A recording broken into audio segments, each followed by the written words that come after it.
Good evening. Welcome to another episode of Prime Focus, the program that spotlights issues of concern to individuals, families, and communities, bringing greater awareness and education with a view to improving the lot of others through anticipated positive actions.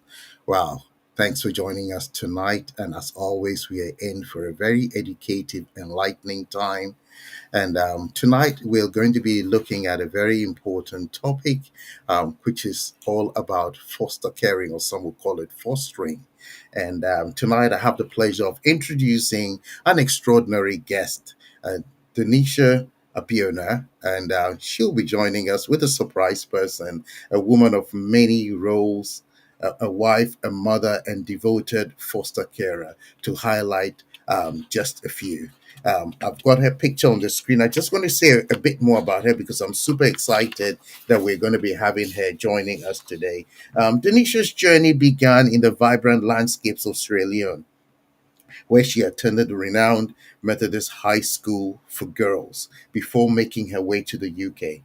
Her commitment to serving others shines through her impressive tenure of over 15 years as a hospitality leader and more than 2 decades as a Sunday school teacher. Today, she continues her passion of service as a valued member of her church's pastoral team. But perhaps her most profound contribution is co founding Compass House of Refuge, a charity that stands as a beacon of hope for families in crisis, and opening her home and her heart to 24 foster children. Denisha is driven by a powerful desire to make a meaningful difference in the lives of those around her. Wow. Denisha, it's a pleasure to welcome you into the studio today. Thank you for joining us. Wow. Good, good evening, and thank you for having me. Right. Yes. It's such a pleasure. I know I've been looking forward to this day, and this day is finally here. And it's good. It's good to see you again. I know we had a brief chat. Was it yesterday or the day before? And I was just blown away. I almost thought we were doing the interview then, and I remembered. I know we're just having a quick chit chat. And so great to have you here. And Denisha, before I get into anything else, I wasn't sure whether you had a surprise for me or not. Are you going to be alone, or are you going? I've got a surprise for you. My You're gonna. husband is going to be Oh joining wow! me. Oh wow! Hello, Wow! everybody. Wow! Wow! Wow! Adi, wow! This is awesome for you to join us. Great, great, great Thank stuff you. Thank indeed. you very much. Okay, this is wonderful. This is wonderful. Um, Adi, before we do anything else, I'm just going to ask you to quickly say something about yourself before we get into this exciting topic and journey that both of you have been on. Right. Okay. Well, thanks very much for having us on the program. As you said, my name is Ade Abiona, and I've been married to Denisha for nearly 30 years now. We into fostering. She's the main fostering carer, and I'm the assistant, if you wish. So she's a full-time foster carer, and I have a full-time job as well, which is one of the requirements usually of fostering. And so I Mhm. work as a telecommunications engineer in health sector, and we're also part of the leadership team at church. And I think that, yeah, and we've got our 4 children of our own, as well as fostering other children as well, which is quite exciting and Indeed, quite rewarding. Yeah. indeed, it is very exciting. I'm looking forward to us getting into the nitty gritty of some of the things that you both have done on this exciting journey. Let's start. I know the word has come up first a little bit, so let's start with a little bit about your family. I know you said something about your work, so maybe just tell us just a little bit more about. I mean, you said you've got 4 children. I presume they are not young. start from me, Yeah. Edward? For any of you. Okay. Okay, yeah. So we've got four older adult children, Mhm. and one of them got married last year. So we've got additional beautiful daughter to our family as Oh, well. wow. Awesome. Yeah, Congratulations. thank you. Thank you. Yeah. Wow. Wow. So, how did you get into foster caring? Was there any kind of a motivation or anything like that that led to this? I'm sure people will be wondering. I mean, why? I mean, you've got children. Most people would think, so why did you want to take on some more? So, maybe share a little bit of that. For me, I think my journey started many years ago when I was a young child growing up in Freetown. My dad was an only child, but my grandmother used to look after so many other children. It's like every time we have other children or even adults living with us in the house. So I grew up having extended family, and coming over to England to join my mom, and then few years later, by God's grace, got married to this amazing man. As he says, we've been married for nearly 30 years. And during those time, we've always opened our home to people. I love entertaining. I love cooking. I enjoy cooking. So there's always time. Most of the time, we'll have visitors, relatives, friends just passing by. And, so we've always have that atmosphere to entertain. And also during the holidays, whether it's family or French children, they send the children over for summer holidays. And I remember there was one summer where we had like a rota because it was 6 weeks holidays. We thought, okay, 4 weeks for friends, family, and all to come over. So for that 4 weeks, sometimes I think we had up to 16 children, up to 12 children, up to 10 children in the house. And this is during the holidays. Each week a set will stay for a week, another set will come. So we did that for many years, and when we started having our children, we decided that I would stay home. So I was a stay-home mom. But during that time also, we would help family, friends to look after their children. And this went on for years. I remember when it's time for these children to go home, they will start crying. And I always, Mm. in fact, some of the parents will ask me, what am I doing? Why is it that when they come to get their children, they are crying? I said, well, I love them.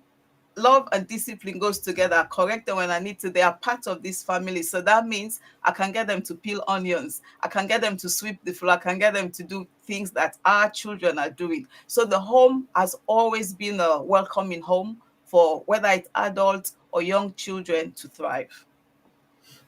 So now you almost got me a little confused. So you don't actually live on some kind of a resort. You live in an ordinary home. In fact, when we started, we were living in London in a council flat. That's where we Wow. started. And obviously, we had four children. It was smaller. Then we decided to get a bigger place. So we moved to Essex where we bought our first home. And yeah, so obviously, we had more room. So hence the reason why we had. And apart from even that, we taught our children to always share.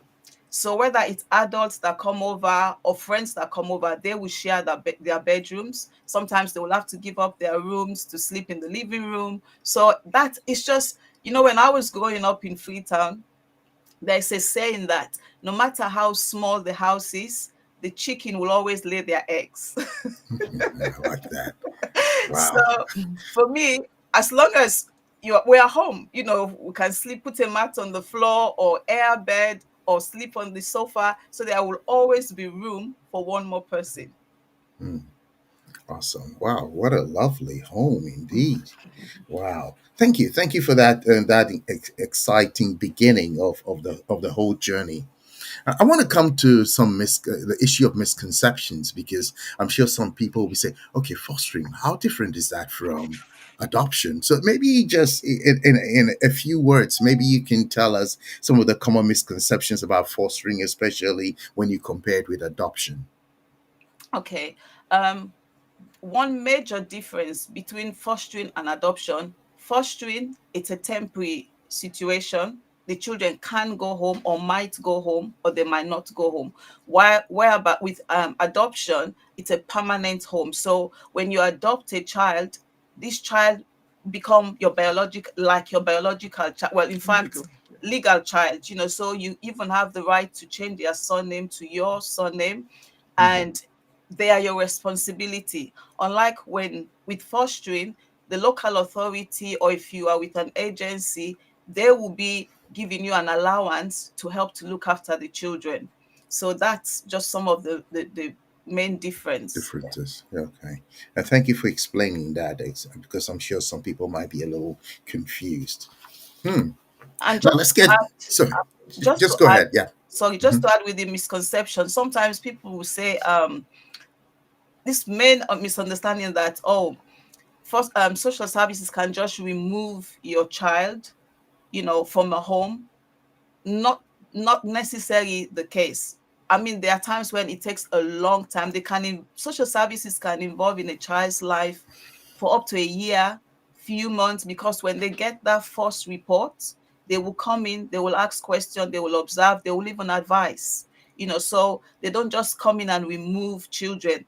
It's, from my understanding, the police are the ones that can remove children instantly, depends on the situation.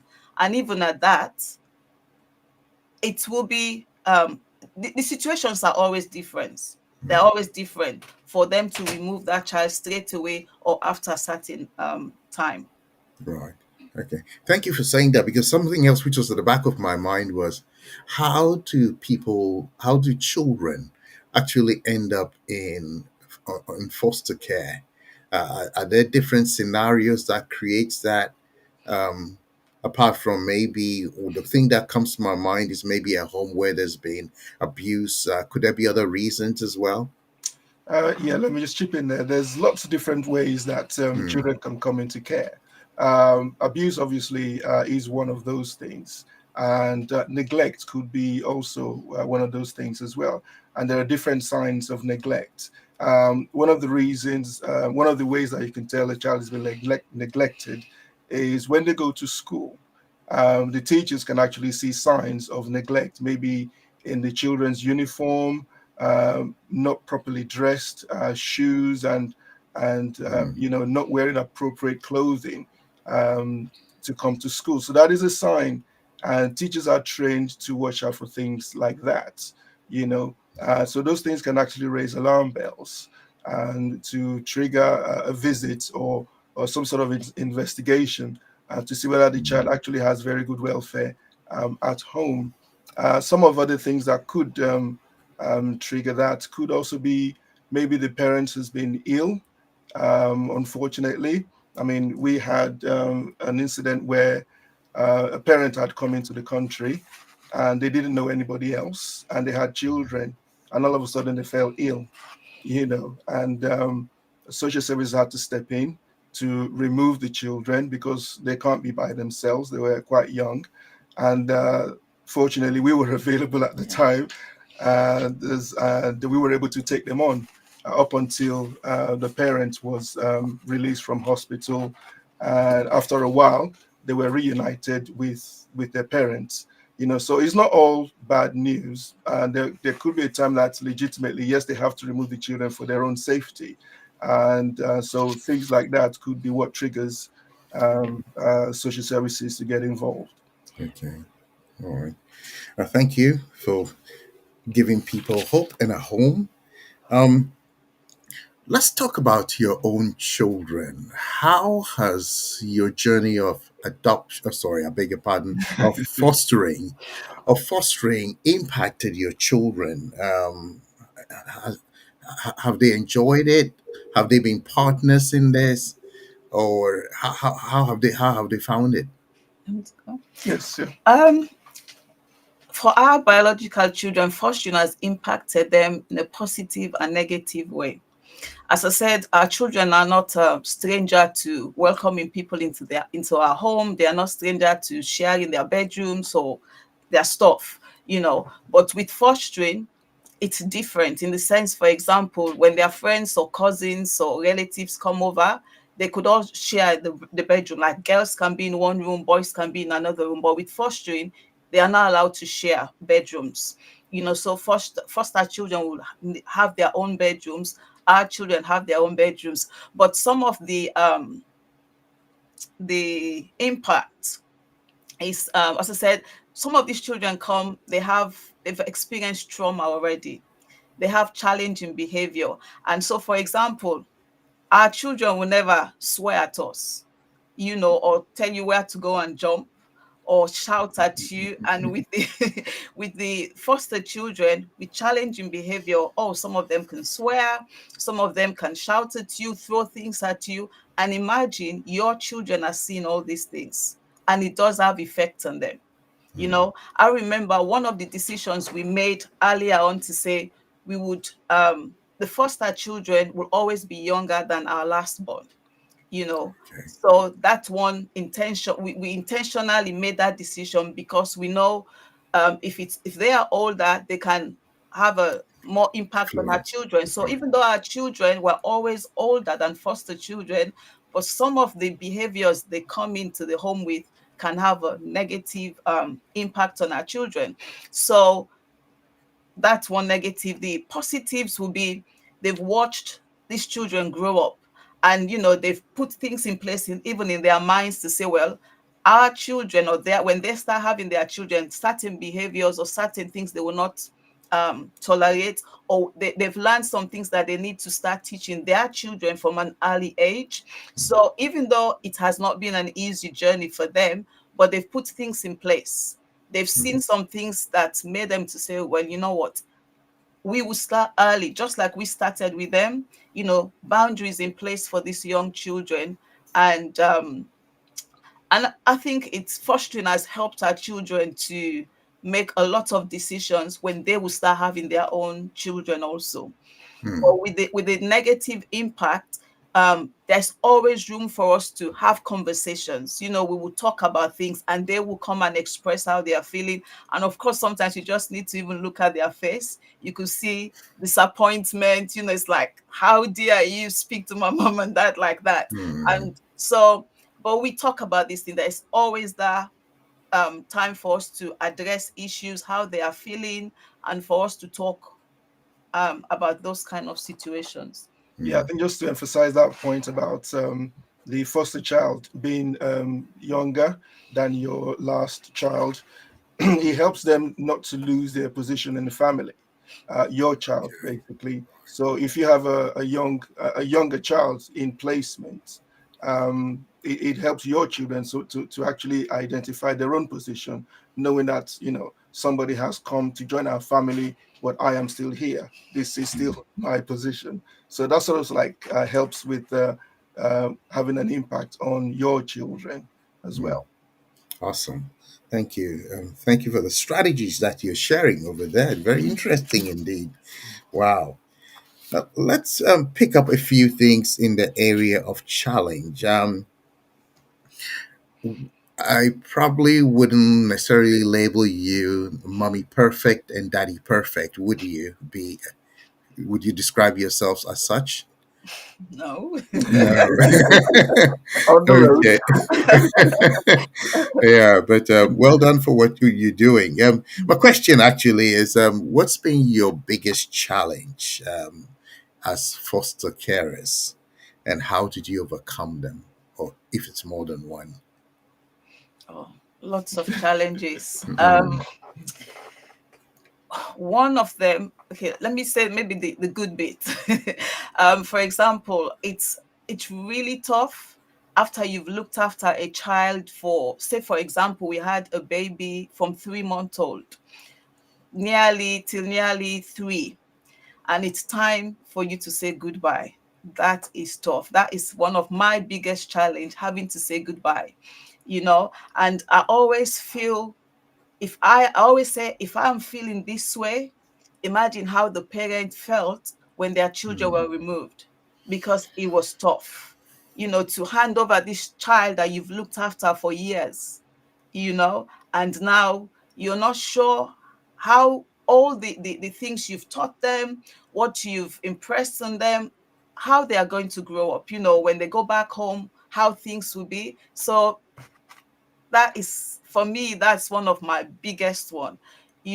But um after having let go of few children, and I know the pain I felt, and one day I said, you know what, let me try this way. Instead of the parents or wherever this child is going, they will come and take the children from me.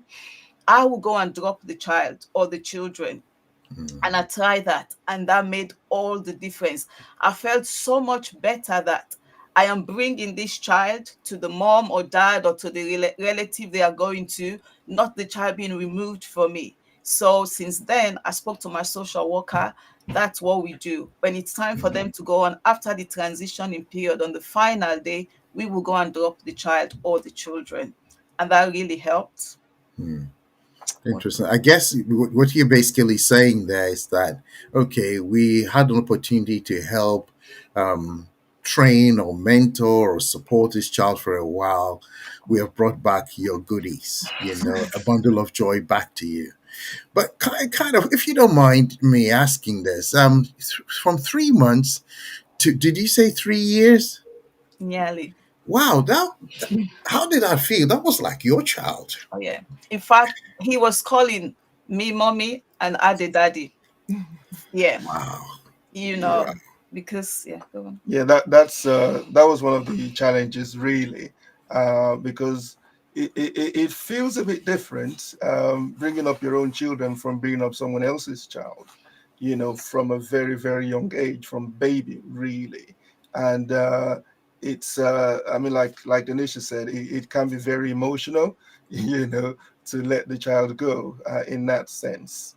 Mm. But it's, yeah, from crawling to taking his first steps, and potty training, saying a word, Oh, first few wow. words, and it's like just all over again.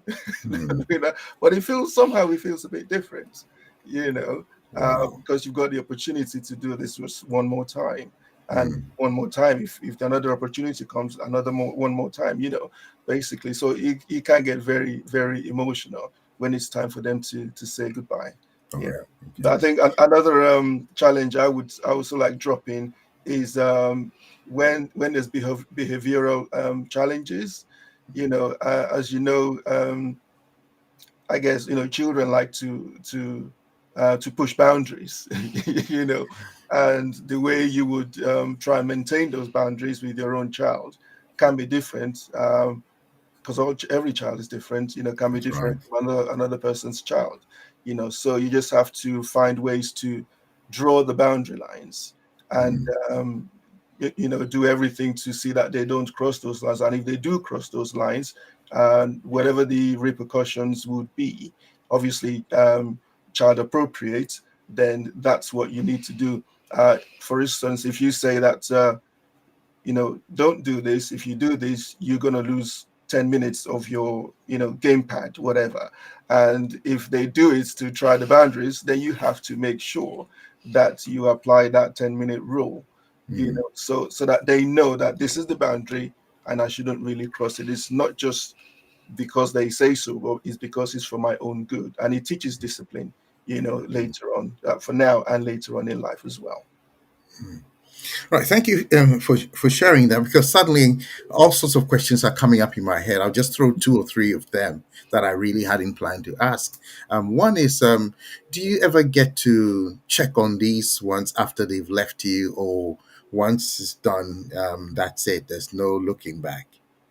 No, you do. Okay. During the transition period of sometimes 12 weeks, sometimes 40, it depends on the child. You are you are set, like maybe few over maybe 4 weeks. You have to be seeing this child or children. You need to go and visit, and they need to come and visit. The challenge we have sometimes is after that four weeks or 6 weeks, when they settle at home. Obviously, if it's a little child, you expect it's the adult that will have to be communicating with you. Mm. Sometimes it doesn't work out that way. Most of the time you get feedback, you get WhatsApp message or a photo how they are progressing. But for some of them, that's the end, you know. And so yes, you do get in touch with them if they want to. That's another thing. You cannot force that. So if the family want to have communication with you, yes. If not, then when you say your goodbyes, that's it. Mm. Yeah.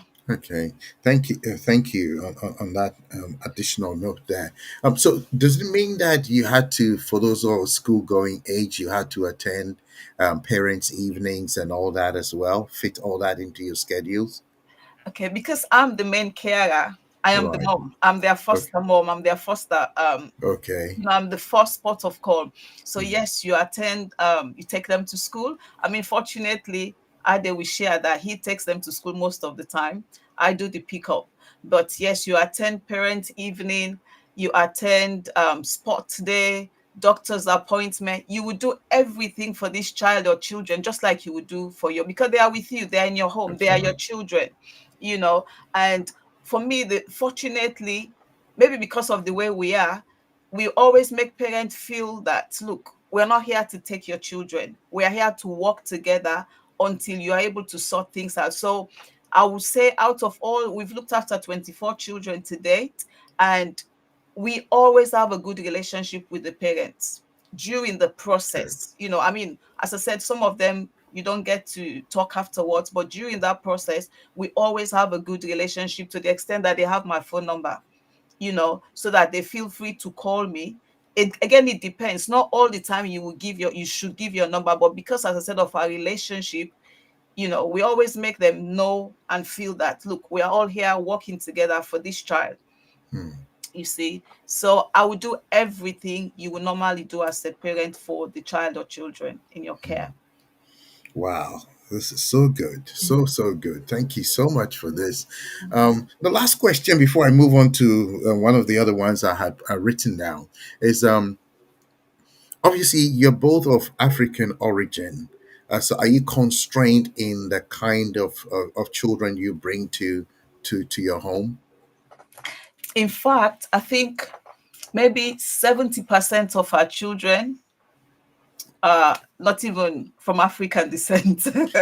Really? Yeah, yeah. Because in fostering, they try as much as possible to match you and the child, all the children. And sometimes, so for example, we have got 3 children in placement at the moment. So if an African child come into care now, we are not available, they'll have to try and find the closest match for them. So, but as I said, we have been so fortunate. 70% of our children are not even African. And you know what? It's been so amazing. Wow, Am this I- is awesome. This is laudable. that is such an amazing question, because we are used to having that look. You know, when the children are calling us mom, you are outside. It's you know, and you just, you know, the way they will look at you as if, how come these children are calling you mom and dad? You know, so because we always say, as long as you enter our home, you are one of our children. We don't even say they are foster. I mean, there are times when you have to say foster children, but for us, they are our children. And we treat them, we love them, we care for them, boundaries in place. Just, in fact, sometimes we always say they even have extra more than your biological children, because they are looked after children. You are mindful, you're careful, you go the extra mile. You know, what you would not normally even do for your children, you will do That's for the right. children as well. Yeah. Wow. Wow. Wow. This is just amazing. I'm just blown away hearing that. It's almost 70%. Wow. Great. Let's so what advice would you give to somebody who's probably considering fostering children or becoming a foster carer? What based on your years of experience, what would you say to such a person? Okay, so if I just go back to my last answer, again, Okay. I feel it depends on the area, because obviously we live in Essex and majority are English. What would I say? Non-African, Yeah. multiracial, So I feel it multiracial. depends on the Mhm. area. So I Hmm. just need to clarify that. Okay. Right. Okay. Okay. And now the question. Yeah. So, I mean, what advice would you give to Advice. Advice. Yeah. somebody? Yes. Okay. So firstly, I would say, if that person or people are people of faith, pray, pray, pray. You know, obviously the Bible talks about in Proverbs 19:2, it says, it is not good to have zeal without knowledge, not to Mm, be hasty and miss the way. mm, And Proverbs 16:9 says, you may make your plans, but God directs your actions. So mm, definitely they have to pray. What is your why? Why do they want to be a foster carer? You know, is it because you've seen somebody else doing it, or is it because that's your calling? Because as we've been talking about challenges, some of the children that come in, they've got some challenging behaviors. And if you are not prepared or equipped for it might end up being a negative situation for you rather than being a blessing. So definitely pray about it. Talk to other foster carers, mm, you know, investigate, do your homework.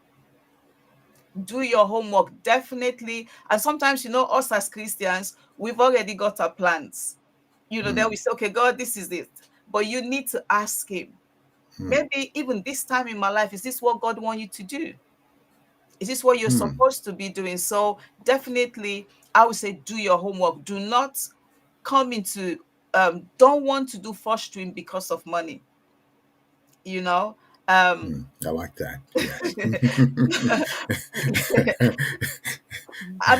I remember. In fact, when we started, I remember telling the social worker, I said, money is not my main reason, because we've looked after so many other children. As I said before, we don't get paid. So fostering for us is just that impact we know we're going to make in the lives of these children and seeing the changes. So the Mm, money or the pay was just a benefit. Of course, it's okay. lovely, but even at that, sometimes when we think like, really, the pay, it's 24 hours a day you have these children That's with right. you. So Yes. that's why I'm saying do not come into wanting to do fostering because of the money. Mm, Do you want to add? Yeah, I think also just to add that you need to have room in your heart for these children as well, and also room in your home, because the mm, foster child would need they need their own room, so a room that they can have for themselves. That's one of the reasons why we had to look for a bigger place, mm. because the siblings that we had, they were getting to that age where they needed their own rooms, That's right. so we had to move to a bigger place so they can have their own rooms and their own privacy as well. So Mm, yeah, if you have room in your home, that you can allocate for a foster child, then that's another reason. That's one another thing to consider, mm, because you will be assessed on these things, mm, and then also the age of your children as well. If mm. you have newborn baby and you want to do fostering, you will probably be advised not to, because Okay. you need to spend time with your child and with your family before you can actually looking after other people's children in a fostering sense. Yeah. Mm, And oh, also, another thing they need to consider whether they want to go with the local authority or with an agency. Okay, now there's difference with the local authority. They are the ones that will remove the children. They are the ones that will always have the children, not the agency. So when, say, we work for local authority, so if we are full, for example, we have children in placement, we can't, and then the local authority cannot place any of these children with their foster carers, then they will look for an agency carer. mm, And also, sometimes they need to separate the children. Maybe they need to move to another area. And if they don't have a foster carer there, then they will use an agency. But I think from our experience, having worked with in agency and now the local authority, I will advise local authority, because when mm. it comes to the training, it's amazing, you Mm. know. And as soon as Awesome. we've worked for both of them, I would definitely advise you go with the local authority. Okay. That sounds good. I'm looking in the chat and I'm seeing some exciting comments there. I love this one. I just want to put this one up here on our screen here. Um, Rooming your heart first and rooming your home. I think that's so profound. That statement there, and as you were saying it, my mind went to Airbnb. And I said, oh, so Airbnb is not the only thing you can use your home for. You can use a spare room to take care of somebody else, So that's very noble thing that you're doing. Thank you so much for that. Yeah, so a couple of comments. I'll pick up some of the chat comments a little later. Um, Now, what about support? How have you done this all by yourself? How do you have a support network? How does this work? Is there anything that helps you? I mean, you talked about local authorities. Obviously, maybe it's a more streamlined system for you. What's the support system like? Well, support with our council, our local authority, is very present. Mm-hmm. One of the things they do is they give you a lot of training. There is a lot of training available, and you're encouraged to take as much training, as relevant training as possible. And these trainings can be very useful, not just because you're a foster carer, but they can be useful for you as a person, for your family, and for your day-to-day lives as well. They do training in person, and round about the COVID time when we couldn't meet face to face, there was quite a lot of training online as well. And I think that sort of like generated the online training material. So usually you shouldn't have any excuse not to do training, because you have in person as well as online training as well. There's also support. You get your own social worker. The child gets their own social worker, as well as you get your own social worker. So if you have, depends, two or three different children in placement, each of them will have their own social worker, and then you would have your own social worker as well. So you can, ask them questions, you can bounce ideas off them. If you're going through any challenging patches, you can look to them for support, and they're very, very helpful. And you do assessments every year. You have a household review to just sort of like help you see what's going good, what can be improved. And then you've got lots of support network as well.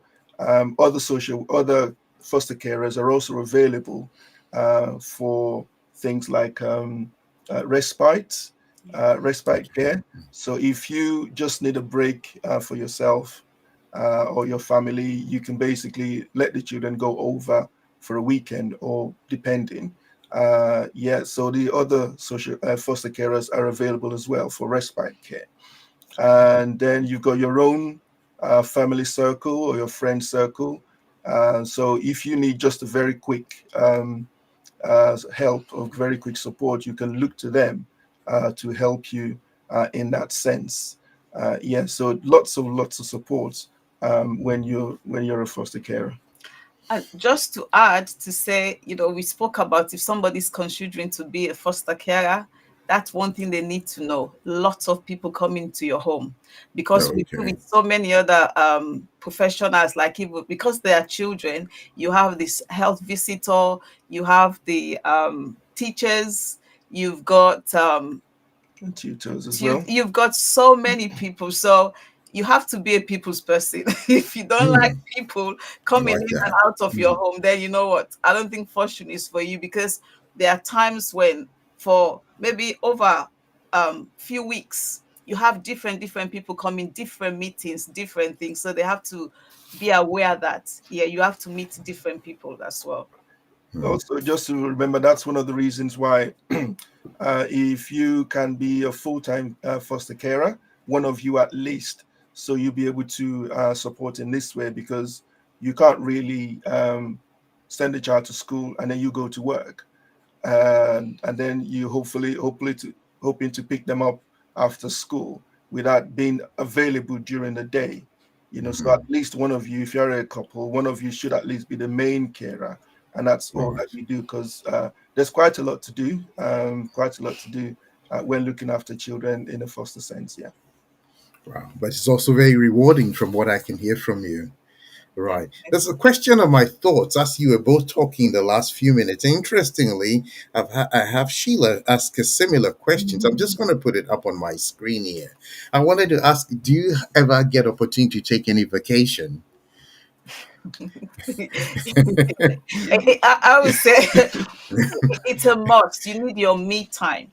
You need to Okay. cook, because, for example, our present children, we've had them for nearly 6 years. Wow. So you have to go on holiday. Hmm. I feel it's a must for everyone, because this is your me time. For you to recharge. because it's not easy having to look after somebody for 24 hours, and sometimes imagine sleepless nights. If a foster child decide that he or she is not sleeping, you have to have a wake keeping or half night or all night. Yeah. So what we do plan holidays. So we, as a couple, go on holidays together. We go on holidays with our children, the older ones, and then we go on holidays with the foster children.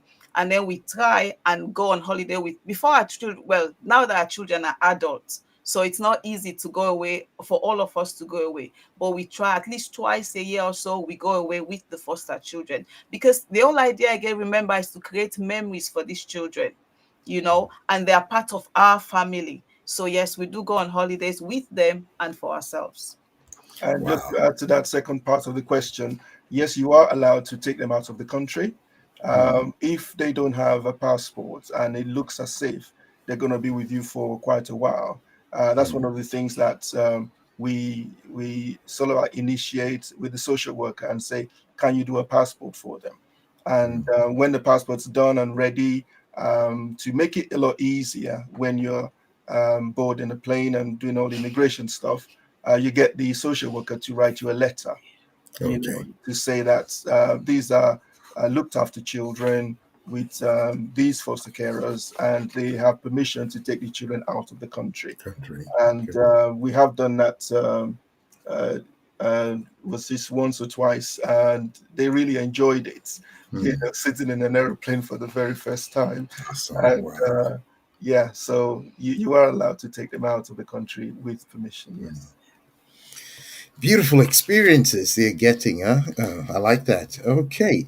Um, I'm just looking at let's come to the area of relationships. I know you've said a lot about even amongst your friends and maybe others who the kids come to you and they don't want to go away. I don't know what, so something must be special about that environment there. So my question is, you probably have touched a little bit on this already. How do you build a connection? Let's say, let me give you a scenario. You've just been, yes, you go through the whole paperwork thing and you finally have somebody coming to your home. Do you take them around like a tour guide? Then you have family time where you now sit and explain maybe the rules of the house and things like that. How do you build that connection? I mean, especially the fact that you've had to deal with people who are not, who probably may not look like you and things like that. Um, well, you start off. One of the things that they encourage you to do is to have rules and regulations of the house, of the home. Yeah, so that is something that you have to present to the child near enough when they join the family. So, and then you obviously you've prepared the bedrooms. You try and decorate the bedrooms.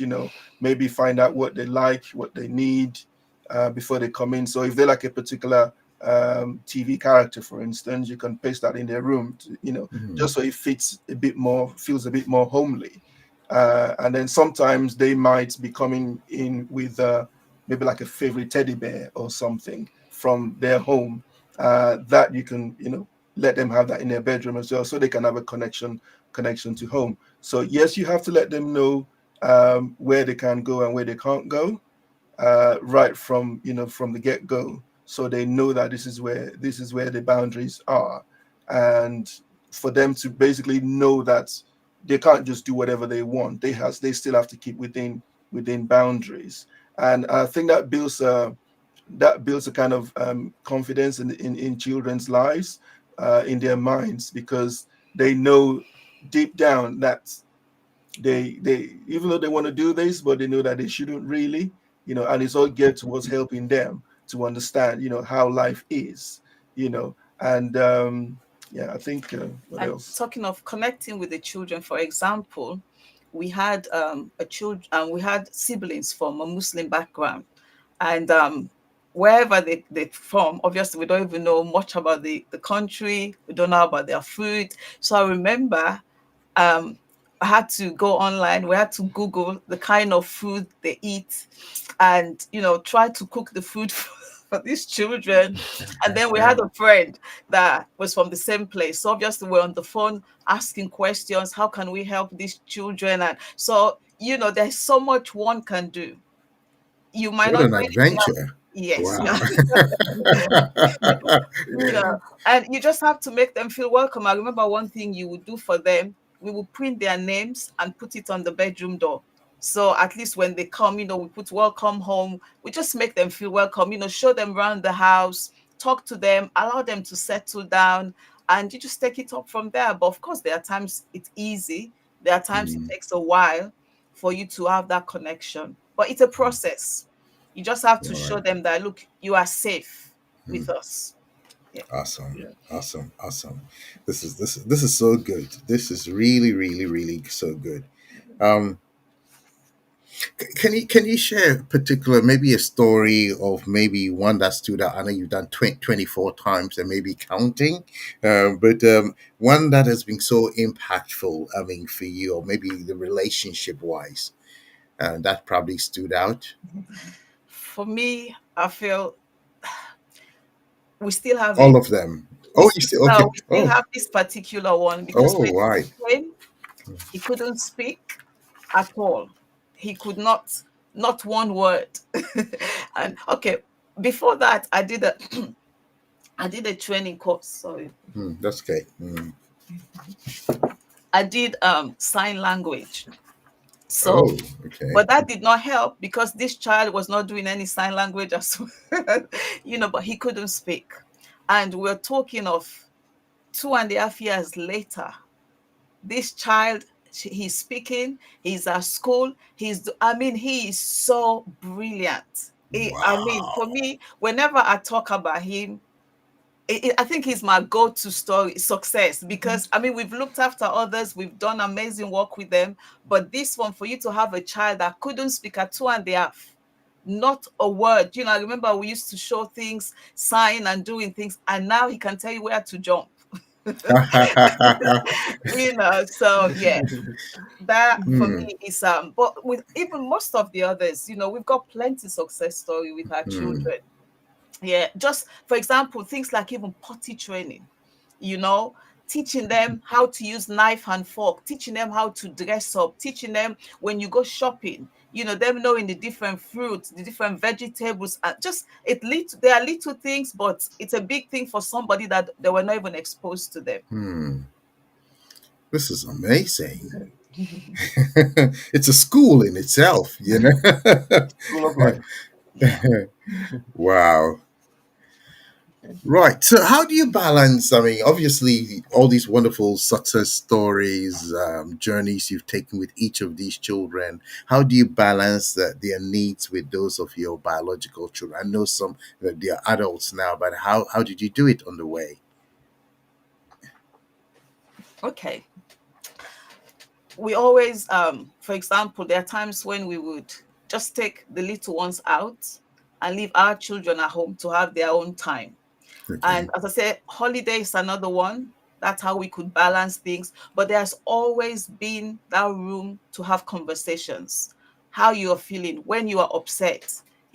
Let's talk about these things. So we put things in place for our children and for the foster child. Of course, there will be consequences as well, but you cannot, sometimes they can't help themselves because of their background, the trauma they've been through, the trauma they are going through. Remember, trauma can even start from the womb. So sometimes you can have these children with you for 5 years, 6 years. It doesn't mean that settles everything. No, they can still have the effect from what they've been through. So our children, they pray about things and they talk about things, but at the same time, they've Play their role. yeah, Yeah. put things in place to help themselves, because sometimes you just need to walk away. They just need to excuse themselves from that situation, because you can have some defiant moments, some stand off sometimes. You're talking to them, they want to do their own thing, but our children have learned to just walk away, just leave them, calm down. But on a whole, as I said, it's a lovely thing we're doing, but it has not mm, been easy sometimes. mm, Yeah. And mm. also, during the assessment process, the assessor would actually interview your children as well, to Oh, find out how okay. they feel about the decision that mommy and daddy are about to make. And if the child there and then says, no, I don't want mommy and daddy to do it, then they will take that into consideration as well. Mm, But fortunately for our children, they've always been around other children, and they've always been used to the idea of us looking after other children. The mm, more the merrier they can play with. So, and I think that's really really helped as well. Yeah. mm. Thank you for sharing that. And so, just in terms of like a work-life balance, do you put them into schools where maybe your kids, when they were younger, same schools or whichever the local authority decided they should go to? The decision is between us and the local authority, not Okay. mainly it's us, because obviously we have to do the school run. So we would decide where we, or again, we're open to suggestion. If the social service, social worker would suggest to say, okay, because, so for example, if there's a special need child, obviously you cannot have them in a mainstream school, so you'll have to take them to a special needs school. So it depends, but yeah, we try to put them in a local school, so it's easy for you to drop off and pick up again. But they can suggest, but most of the time you make that decision because you are the Mm, parents. Yeah. right. You Uh, mentioned special. Sorry, go ahead, Well, Ade. I was just going to say that for us, we've been very fortunate to have schools around us where we live. So Mm, it hasn't been too far away. mm, I think the only one that was a bit far away was on my way to work. Yeah. So I would drop the foster child on my way to work. I don't have to do any U-turns or anything, just carry on straight. So we've been very fortunate that we've lived around schools mm. close to our home or on my way to work that I can just easily drop off. Awesome. Thank you. You mentioned special needs just a short while ago. Did you ever have to deal with any of them? Yes. Okay. When this child came, there was a long list of things they assumed that's wrong with this child. As I said, he wasn't even speaking. Mm, So the thought was he should go to a special school. But the way I or we were thinking, if you put this child in a special needs school, he's not going to be able to interact with children that can sort of help him to, like, even as I said, he wasn't talking. So that's why we had to say we feel he should go to a normal school where he can interact with other children. That will help his speech, that will help his communication and the way he does things as well. mm, And it's successful because, as I said, now he's talking very well. He's in a normal school, and he's, in fact, the last review we had from school is even caught up with his age group. mm. So yeah. Awesome. Awesome. Awesome. Wow. This is so inspiring. I think somebody said that in the chat as well. Very inspiring. Yes. Thank you in the chat. I can see a couple of lovely comments there. Thank you so much. Keep the comments coming. If you've got any questions, you can also ask the questions, and you can share the video with some other people too. Right. Let's look at your impact on the children you have looked at. I know you probably don't keep in touch with them. When did you actually start doing this? Because I'm trying to look at, has there been like 10 years on? What's the child like? 11 years ago. 11 years. Okay. 11 So years that's quite ago. a bit. Yes. And Okay. recently I spoke to, for example, there's a sibling we had just many years ago. He went back. The uncle told me he's now at university studying business management. That was so awesome. And the brother is doing well as well. And we had a conversation with, this nan will always send me pictures and progress about this young man. And with him, nan doesn't go to church, but every Sunday, somebody will come and pick him up to go to church because of what we instilled in him. So it's lovely to hear that some of the things we're doing with some of our children, they still carry on. And another Absolutely. set of siblings we had as well. One of the girl this time, she's at university as well. So we've got some successful story, and most of them are doing well. Awesome. Yeah. Awesome. Well done. Well done for helping humanity in such a beautiful way. Wow. Wow. Um, how do you think? I mean, you've gone through this journey. It hasn't always been easy. Do you think there are any advocacy necessary to help more people? Do you think there's a need for more foster carers? Maybe that's the first question I should ask. I think yes, there is always a need for more Mm, foster carers because just as you have children in need that need help away from home, that's not an easy thing. You also have foster carers that are retiring. You know, no, yeah. some people do it till their later years. Some people decide, do you know what? I think I'm just gonna throw in the towel now because they don't want to carry on. They want to do something else. So there is always going to be a need for foster carers, as well as children coming in from outside the country. You have these areas where you've got wars going on, you've got hardship and difficulty in those countries, and if they can find their way into countries such as the United Kingdom, they will need someone to look after them. Mm, So yeah, there is always a need for foster carers, and I would say that just approach your local council or agency to find out what the need is in that area. And I mm, always see adverts of local council and agencies advertising for more foster carers. So as more people are joining, you have more children coming into the system, and you have more foster carers leaving the system as well, either through retirement or because they've decided they want to do something else. So yeah. mm. Thank you. Thank you. Thank you so much for that. I want to throw one more question before I change the angle. Um, What about somebody who says, well, I tried it before, it didn't go very well? What would you say to such a person? Try again, maybe get the right tools or support. Uh, what would you say to somebody like that? I would say try again if that's what God wants you to do. Because, for example, some people they only foster babies under two. Some people only do teenagers. Some people do mother and baby. Some people will just take on disabled children. So I would say because there's so much you could do in fostering. Now, in fact, we've got the ones that Premises. no Oh, it's say like lodging. lodging. Yeah, you've got lodging as well. That lodging is less hands-on, so you are like helping to train them, not train, help to be independent, like Right. open bank accounts with them, showing them how to cook, teaching them how to cook and things like that. So there are different areas one can look into. So maybe if you were dealing with young children, you can now decide to say, okay, I'm just going to do babies, or I'm just going to do lodging, that it's less hands-on.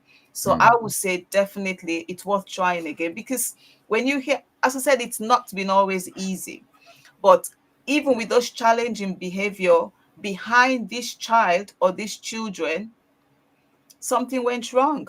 mm, And they just need, because for one reason or the other, they can never go home. They just need somebody to make that commitment to look after them. mm. And I was Wow. going to add to that, probably find out what went wrong in the first instance, what Mm, made you decide that you're not going to do it anymore. I think for us, if I can look back at our very first placement, which didn't go too well, we have to admit, but that was through an agency, and we had to terminate that placement. But then we looked at it and thought, do you know what? This is what we really want to do.